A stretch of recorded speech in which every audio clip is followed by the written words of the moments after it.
હું ને શિવ રેડી થઈ ગયા છે. આપણે ક્યાં જવાનું છે? અમે પાછા આવી પડ્યા જંગલમાં.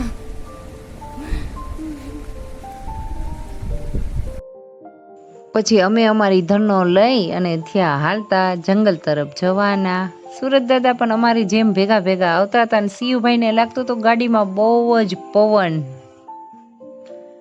ને કેવી મજા આવતી હતી જંગલમાં જવાની. અને આ તો છે ભાઈ ગાંડુ ગીર હો, પ્રકૃતિની ખીલેલી કળાઓ જે જોઈને જ મનને આનંદ મળે છે. કેવું છે કુદરતી વાતાવરણ, ભગવાનની માયા તો જો. એમ થાય છે કે જોયા કરીએ. આમાં એકાદો ક્યાંક દીપડો કે હાવજ જો રસ્તામાં મળી જાય ને તો મોજ પડી જાય. શિવોને અમે કંઈક જોવા જઈએ છીએ. હા, શું છે જંગલમાં? ધીમે ધીમે અમે કાંઈક જોયું છે. શિવો તો તાકાતવાળો છે કે મારી આગળ થઈ ગયો છે.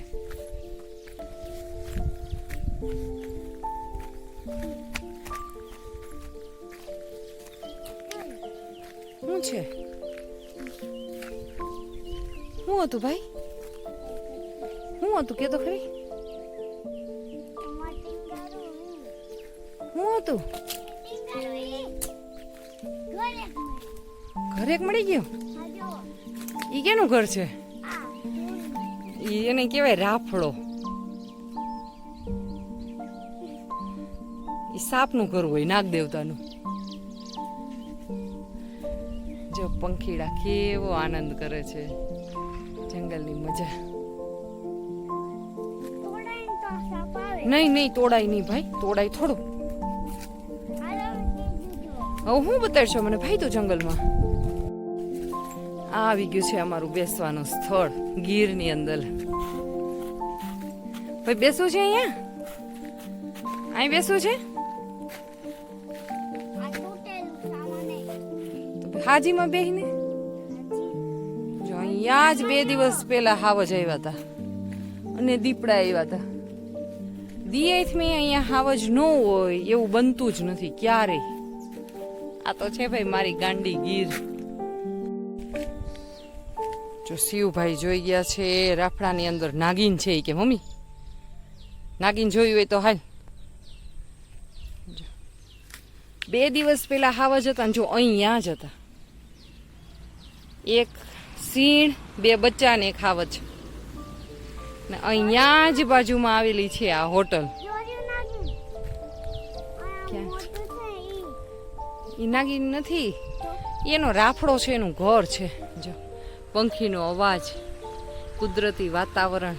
હવે શિવ ને હું પાછા ભાગ્યા કે આ સિંહ અહીંયા આવ્યો તો એના પગના નિશાન છે, એટલે કે હગડ છે.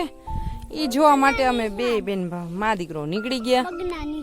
છે ને પગના નિશાન. જો શિવ દેખાડે છે હાવજના હગડું કે મમ્મી અહીંયા તો જોઈ કે હાવજના પગના હગડું છે. ભાઈ પડી જતા નહીં, પાણામાંથી લહરી જાવ નહીં. શિવ તો એટલો તાકાતવાળો છે કે એ આગળ જાય છે, હું એની પાછળ. ભાઈ હવે બસ, હવે આગળ ન જાવું, મને બીક લાગે છે ભાઈ. બસ હવે હાલો, હવે હાલો.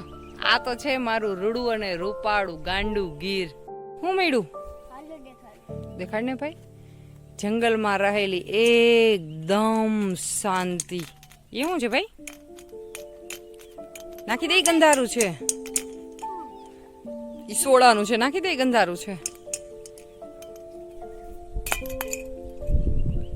એકદમ મનને શાંતિ કાપે એવું વાતાવરણ. એકદમ શાંતિ અને સાથમાં બોલતા પંખીઓના અવાજ. ને શિવભાઈ તો મેંડા ગીરની મોજ લેવા થઈ ગયા. શિવભાઈ તો થઈ ગયા મારી મોર કે મમ્મી હાલ હવે અંધારું થવા આવ્યું. હાવજ કે દીપડા એકાદા આપણને દેખાડો દે, ઈથી આપણે આપણા ઘર ભેગા થઈ જાય. અહીંયા કોણ બેઠું તું?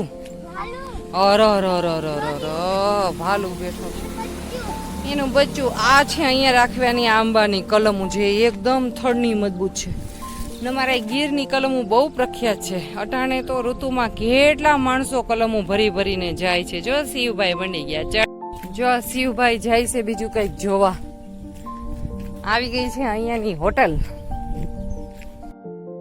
પછી હું અને શિવ છાના મના માંડ્યા નક્કી કરવા કે આપણે હોટલમાં જઈને હું નાસ્તા પાણી કરવા છે.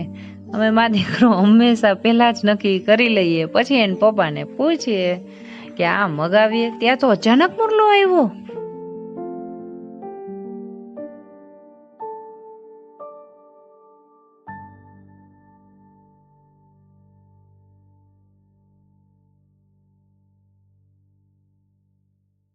કંઈક બતાવે છે આપણને. શું છે શિવભાઈ? શું છે ઉપર? તો એને તો અમે તો પોપટ કહીએ હો, લગભગ પોપટ છે. હા મસ્ત ને છે.